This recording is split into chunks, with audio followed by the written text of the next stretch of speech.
안녕하십니까. 돌을 아십니까 입니다. 오늘은 맥반석이란 돌에 대해서 함께 알아보겠습니다. 고속도로 휴게소에 가면은 반건조 오징어라든지 쥐포를 구워서 파는 곳에 그 바닥에 동글동글한 조약돌이 놓여져 있습니다. 영상에 보시는 돌과 같이 회색 바탕에 흰색이나 분홍색 광물이 점점이 박혀 있는 그런 돌입니다. 오늘은 CU에서 고구마를 굽는 데 쓰는 맥반석을 보게 되어서 영상을 찍어 왔습니다. 맥반석은 다른 돌보다는 원적외선이 많이 나와서 훨씬 맛있게 된다는데요. 그 진실을 함께 알아볼까요? 사진에서와 같이 그 바탕은 회색인데 하얀색 광물이 점점이 박혀 있죠. 나무 위키에서 맥반석을 보겠습니다. 맥반석은 비학술적으로 분류된 암석 일종이다. 그 다음에 중성질의 반암에 해당한다고 하고 있습니다. 그럼 반암이 뭔지를 알아봐야 되겠죠. 반암은 영어로는 포필이라 하는데 어떤 암석에 광물이 이렇게 뜨문뜨문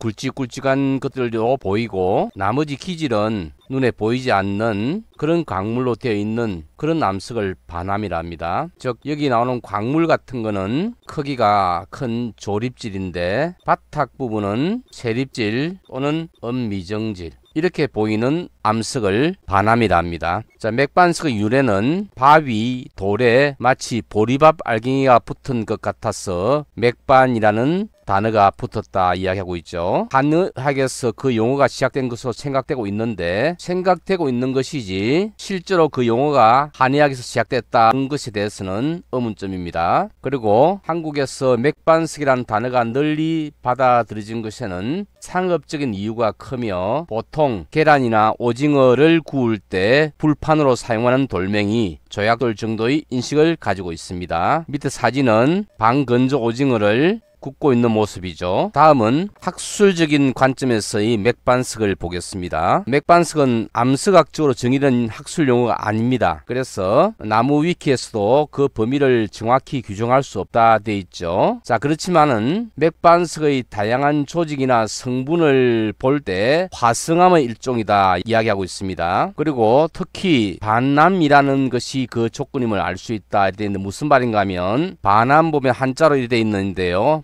잘못됐습니다. 이 글자를 안 쓰고 이걸 써야 됩니다. 반암. 앞에도 말씀드렸듯이 반암이란 것은 어떤 돌에 마치 반점 모양으로 뭔가가 뜨문뜨문 들어가 있는 상태로 박힌 것, 이런 조직을 이야기합니다. 이때 이렇게 반점 모양 된 이거를 반정이라는데 영어로는 페노크리스트입니다.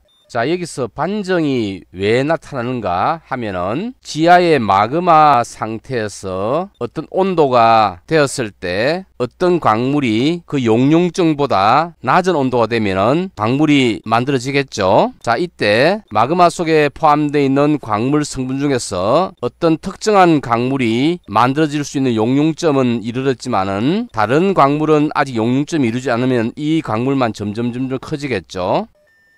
자, 이렇게 만들어지고 있는 과정 중에 만일에 이 마그마가 바깥으로 나갈 수 있는 또는 어떤 맥을 따라서 들어갈 수 있는 이런 조건이 이루어진다면은 이 광물과 여기 있는 마그마가 함께 들어갈 겁니다. 그러면서 맥상으로 이렇게 식어버릴 수도 있고 또는 바깥으로 분출하여서 흐를 수도 있습니다. 그럴 때 안에 들어있던 이 광물은 그대로 같이 나오겠죠. 그리고 여기 있는 마그마들은 아주 재빠르게 식어버릴 겁니다. 그렇게 해서 암석 속에는 이렇게 먼저 성장하고 있었던 광물하고 우리 눈에는 광물 결정이 보이지 않는 형태의 기질을 가진 그런 암석이 만들어지는 것이죠. 자, 이런 암석이 반암입니다. 만일에 이 전체의 성분이 화강암과 같은 성질이면 이것이 화강반암, 그 다음에 이 안에 성분이 안산암과 같은 성분이라면 안산반암이라고 이야기할 수 있습니다. 화강반암은 또 다른 말로 유문반암이라고도 하고 안산반암은 섬록반암이라고도 합니다. 또한 보리밥 알갱이와 같은 반정, 아까 얘기했죠. 반정이란 것은 이런 돌 속에 포함되어 있는 떠문떠문 들어있는 이 광물들, 나중에 사진으로 보면 더 확실히 알 수 있습니다. 이런 부분을 반정이라 그러고 이 부분은 기질이라 합니다. 그래서 이런 반정이 많이 있다는 설명을 보건대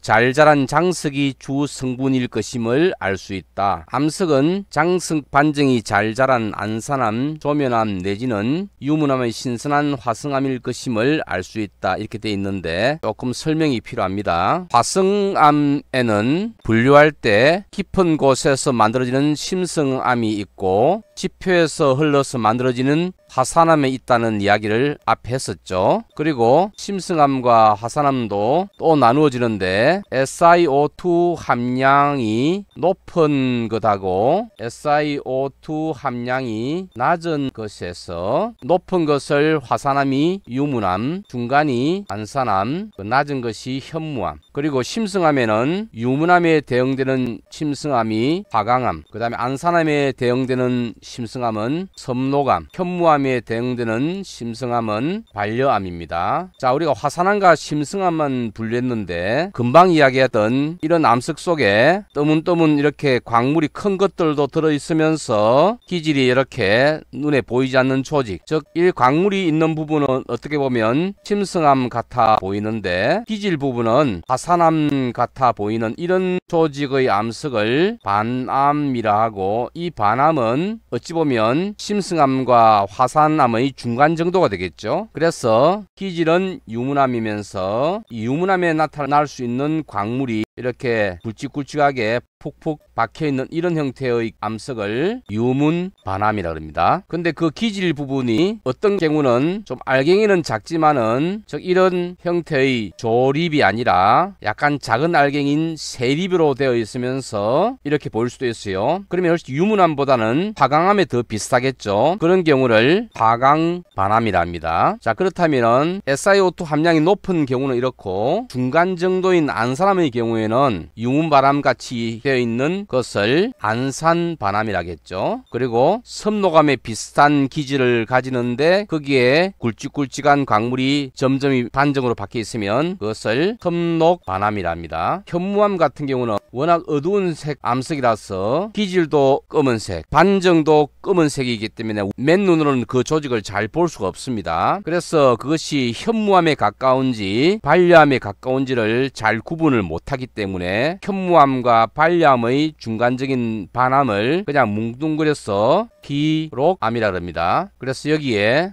장석 반정이 잘 자란 안산암, 조면암 내지는 유문암의 신선한 화성암일 것임을 알 수 있다 돼 있는데 이거 좀 전문적인 식견으로 적은 것 같지는 않아 보이고요. 어쨌든 간에 보면 석기의 색상이 여기서 석기란 것하고 기질 또는 석기 같은 말로 생각하면 됩니다. 영어로는 그라운드 매스라고 할 때도 있고 또는 메터릭스라고 할 때도 있는데 같은 말입니다. 그래서 기질의 색상이 보통 잿빛 또는 회색이죠. 그것으로 미루어 보건대 암석의 성분은 대체로 안산암 내지 석영 안산암에 가까울 것이다 라고 되어 있습니다. 여기서도 안산암과 석영 안산암이라는 새로운 이름이 나오는데요. 유문암이라는 것이 있고 그 다음에 안산암, 그 다음에 현무암 이렇게 나누는데요. 우리는 안산암과 현무암의 중간 정도 될 수도 있잖아요. 이런 경우를 현무암질 안산암이라 하기도 하고 안산암질 현무암 이렇게 하기도 합니다. 그리고 유문암과 안산암 중간을 데이스암 또는 데사이트라 합니다. 영어로는 DACIT인데